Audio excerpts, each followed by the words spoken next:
Hi everybody, welcome to Hear Us Out. I'm Patrick. And I'm Paul. He is, and we're talking Downton Abbey for dummies like us. We do videos every Tuesday and Thursday, so go check out our libraries. Ring the notification bell if you want to get those Tuesday and Thursday notifications. And we should share our stuff out because, it really helps out the channel. And we also ask for comments on all our videos. And which goes, if you like our stuff, why don't you subscribe? Yeah, you'll get lots of entertainment industry and other such news. And the bit you're going to get this time is a little bit different because we have both seen Downton Abbey, the movie. We would be doing a video talking about how it did impressively well at the box office and how it, it's worked in an interesting demographic. Yeah. It got people out to spend their money and show the film industry that you shouldn't just be going 18 to 13-year-olds or 30-year-olds. That's great. But what we're actually going to do is do Downton for Dummies because, spoiler alert, we both kind of enjoyed it. Never having watched the TV series at all, we both went with our respective other halves. And surprisingly, both kind of liked it. Yeah, it wasn't a bad movie. It's not a bad movie, folks. No. It kind of deserves the money it's making. Yeah, no, definitely does. Like you can see, as you said, the demographic in which they targeted, which is Downton Abbey people who've watched the TV show and also their significant others who haven't. That's a good point. It's a good point. You know what? It's a fair point because we're both living proof of that. Which is, it was a decent movie. Like the plot, like the humor. I'm gonna go straight to that. Go straight to the good stuff. Was very good. I did enjoy a lot of the humor that was in that. Oh yeah, there's no question about it that this show. Once I saw the movie, I realized why the show had been so popular. I had kind of unfairly assumed before that. I think this is something that I want to get out there. A lot of us, because you know who you are, who's watching this, we've all unfairly assumed that Downton Abbey is about polishing silver and people who like watching a costume show. I had assumed a little too much that it was going to rely on the upstairs, downstairs costumes and rather, la-di-da. It really does hang its hat off. We're going to have some not very high stakes dramatic moments. We're going to have a little bit of drama and friction, but we're really going to just carry it along with a lot of humour. Yeah. And it does it really well. There's obviously the star of the show, Maggie Smith, who is we're also not going to give you all the names of the characters and stuff. This isn't a dummies guide. This is dummies talking about Downton. So Maggie Smith, who plays the mother. That's the only thing I know about. We'll keep filling this area with who the people are that we're talking about. She's great. She is snarky. She is classy. She is cutting.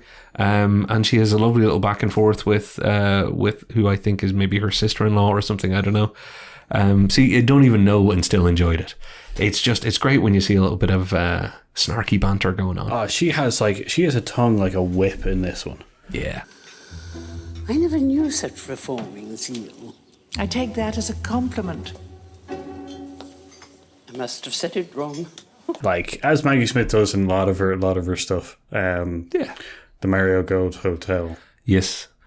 Obviously, this role has bled out into other things, and I hadn't realised that. So, yes, her humour and the banter with the mysterious lady who, when I watched the film... By the way, this film does not assume that you have never watched the show. It just goes straight into it. Yeah. So, had no idea about most of the characters. But it still works. Yeah, their banter is very, very good. Kind of plays off each other. Maggie Smith is very kind of quick, sharp wit, very snarky kind of thing. Whereas the other one is very much not towards other people, but towards Maggie Smith's character. Yeah, very snarky and very. She was kind of my favorite too. Oh yeah, yeah, she was my favorite because her kickbacks or her slapbacks, whatever the hell people say these days, I don't really understand modern terminology, but basically her jabs back were equally classy, but also kind of even more clever in some ways. I thought it was really, really well delivered, and I remember that actress from a few TV shows when I was a child, and she always had great timing. Will you have enough cliches to get you through the visit? If not, I'll come to you. Oh, here we go. So, okay, why would you want to go and watch this watch this when it comes out on TV or DVD or digital or whatever? if you're not a Downton fan. You're actually going to see something that is A, fairly well shot, B, relatively well acted with one or two huge exceptions, which I don't know if we want to name and shame, but there is somebody playing an American lady who's just terrible. Okay, Sorry. well, we're just gonna say it's the wife. The wife, she is her. It's a little bit wooden. She's a little bit wooden. Yeah, and it sticks out. But you're getting lots of good things. You are getting costume and all that stuff. And yes, I know the joke over there. There's a dramatic storyline about polishing silver. It's like this much of the film. They're the Irish, for all of you out there. The Irish feature heavily because we're a dodgy crowd, and the aristocracy at the time were a bit like, keep an eye on them Irish, they might get up to something. And sure enough, that's one of the most exciting plot lines of, is the little Irish fella up to something or not? It is hilarious. Yeah, it's very, very funny. Because I watched that film or watched that part, was just like, what is going on with this whole thing? They're not afraid to have 17 different plot lines going at once, though. Which is why it felt like TV in the cinema. Because it didn't feel like a film where they would have to be more careful and structured. There was a definite sense of, well, most of the people here are going to know these people, so we can do away with a lot of character build-up and setup and even exposition for some of our plot lines. And they just went for it. They were trying to deal with regicide. They were trying to deal with homosexuality being illegal back then. They were trying to deal with the class structure. At one point, they were just dealing with romance and jealousy between people. I forgot about that part. They covered a lot of stuff. That was, there's a lot of... There's also worry about financial difficulties. There's heritage and whether or not it's important to preserve, which I thought was a really nice undertone. That was a very good one. There's several plots that were going on, if we can name a few that were very good. Well handled, I would say. The homosexuality and outlawed thing was handled very well. Yeah, it felt a little tacked on for me, but it did. But I believe from what I've heard that there is a running story of that character. Because I felt that way after the thing, and then got it. I'd like to point out, I got it explained to me that there is a running thing within the series that my significant other was just like, that's it. Just a little shout out to both of them. We're very lucky to have you both to explain this stuff to us, because I came out asking all those questions, that sort of stuff. Is that in the show? Is that a thing? And it did actually help. If you were going to give this film a rating based on the other films that you've seen around it, which we both have seen the same films around it in the same kind of week and a half period, It Chapter 2, Downton Abbey, and Ad Astra. 3 more different films I cannot think of. Yeah. Where would you rate it among those 3? Oh. Because I would have originally thought I'd put it dead last and miles away. But I don't know if I will anymore. I think... See, I'm gonna put it... I will put it dead last. But it's just there. Yeah. Like, as in, like, it's a very close third. Because weirdly, and I, spoiler alert, if you're not following our Twitter, I really liked Ad Astra, but kind of suggested that a lot of people won't, because it's a great film in some ways. It's a terrible film in other ways. It spoke to me and I enjoyed it. I don't expect it to speak to everybody. So Ad Astra, I have a soft spot for, but I'd actually call it a 3-way tie. I actually think if you took Bill Hader's performance out of It Chapter 2 wouldn't work, because Bill Hader is so good in It Chapter 2. In everything. Love you, Bill. That's my new hashtag. I love Bill Hader. It Chapter 2 saved by that man. Ad Astra's issues are plain to see. Downton Abbey punched way above its weight. I will agree there. Way above its weight. Yeah, I will agree there. Like, I liked It Chapter 2, Bill Hader, and the storyline, because the It book is very like a very close book to me. Ad Astra, it was a very kind of weird kind of book, or weird movie, very good, but yet, as you said, see the kind of, the problem with polarizing people, kind of thing. But yeah, I definitely agree that Downton Abbey came out of nowhere with a left hook and definitely punched above its weight. Like, so we're using fighting terms. If we're using, so If you want to be pinned to the mat by it, because the surprise, I really went for one there and I completely messed up. I went wrestling out of boxing. Wrestling. If you want to be surprised, that's my review of Downton Abbey. It deserves the money it's making. It did well on a small budget. It's probably going to get a sequel pushed because it's making all sorts of money for the studio. But don't laugh it off as some sort of, oh, well, it's just a bunch of old people going to see nostalgia stuff or people who like costumes. This film can stand its own. We went into a film we knew nothing about. Yeah. I had no expectations about it doing well. I heard about the financial thing, that it's been doing well. It's doing better than Chapter 2. Yep. Kind of thing. But I had no kind of hopes or hatred for it. I was going in completely cold. Yeah, and I didn't have a clue what or who half the people were, even at the end of the film. But they made a good enough film that I actually enjoyed watching it. Yeah. That is as glowing praise as I can give any film. Yeah, like all the characters were interesting in their own ways. There's one character that just came out of nowhere at the end, which was a bit weird for me. Ozymandias? Yeah, exactly. The guy who plays Ozymandias in Watchmen, he's supposedly a continuous character within the series, but does not feature really well. And it's not a spoiler because they get rid of that thing straight off the bat. They literally like... I'm pretty sure you can't spoil Downton Abbey. That's one of the great things. I think this film is unspoilable because you could describe it all to somebody and they'll still watch it and be like, yeah, look, it's great. It's just a thing. Yeah. You know, just for those people who really do like Downton Abbey and watch our shows. But, so when this guy shows up at the end, I had the same reaction. And you know what the thing for me was? They mention him early on. Yeah. And do you remember what they mentioned about him? He's off at a car show. That he can't get out of. And I'm like, brilliant. I'm watching a costume drama and people are talking about cars.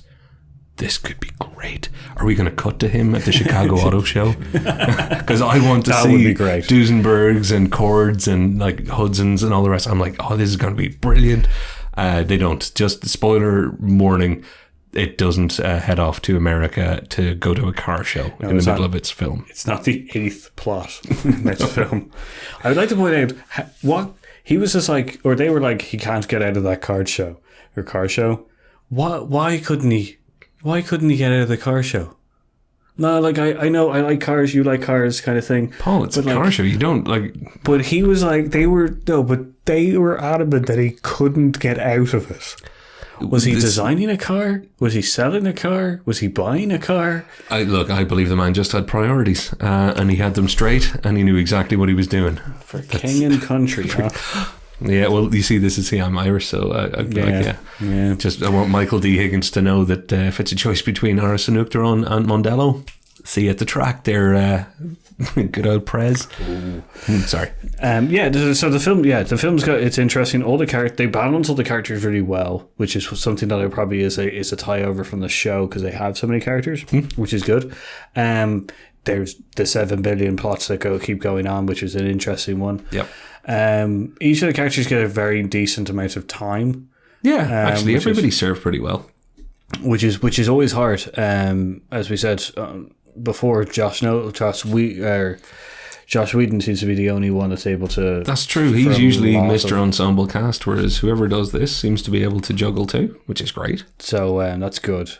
I know what he's getting at, folks. The next Avengers film should be done by the Downton Abbey people. Maybe even carrying over some of the same cast and location. Wouldn't it be great if it's like upstairs where the rich people live, downstairs where the servants are, and then like the equivalent of the Batcave below? Yeah, it's the Avengers mansion. It's Avengers lair. Oh yeah, with the Ozymandias. Yeah, because Carlton. What is it? Is it Carlton? The head butler. The head butler guy. Because he could definitely be like Jarvis too. Yeah, the voice is great. We should have gone for Batman there because he'd make a great Alfred. I've always said, I can't remember the actor's name, but I've always wanted him to play a penguin character. Oh, I can see that. Yeah, and not like a weird, not like the which is Danny DeVito version, kind of mutant one. I mean, like a smart, well dressed, intelligent, a little bit wicked, kind of character. Very nice. He could bring a bit of Burgess Meredith to it, all right. So we're rambling because it's just so much fun to talk about Downton Abbey. It's a surprise. And what does that say to you? It says that it's actually really, really good. So enjoy it if you're already predisposed to enjoying it. If you're not, watch it and you'll enjoy it anyway. I'm looking forward to a sequel because I will happily go and munch popcorn and probably afterwards ask my wife, so the other people that showed up, were they in the TV show too? Yeah. Because there's probably another 12 cast members or something that haven't made the film the first time around that'll come back. We can finally find out about the Chicago car show. That's what the whole sequel should be. It should be a little shot back to Meanwhile in Chicago. I'm there for it. Take my money. So in which case we're going to close this out. But Yeah, please do. comment some of your favourite episodes from the show. We don't have probably, I don't know if I have time to watch Downton Abbey now because I think there's like 8 seasons, but do tell us about your favourite episodes and your favourite characters. If you watched the show, if you watched the movie and have watched chapter 2, It and Ad Astra, tell us where it falls in those 3 films. That's the one. Yeah. Rank those films if you've seen them and throw them in the comments below. Also, if you are going to write comments going, oh, Downton Abbey, have a little look at yourself. Maybe sit in the mirror, think for a minute. Are you big and clever? Because you want to see it before you judge it. I'm glad I didn't. I'm glad I waited to see it before I judged it. And my judgment is, it's rather spiffing. And on that note, I've been Patrick. And I've been Tommy. I mean, Paul. Wow, now I'm upstairs. Am I? Yeah, I'm I upstairs. don't know where I am anymore. Am I in the boiler room? Yeah. We've been Hear Us Out. Catch you next time. See you later.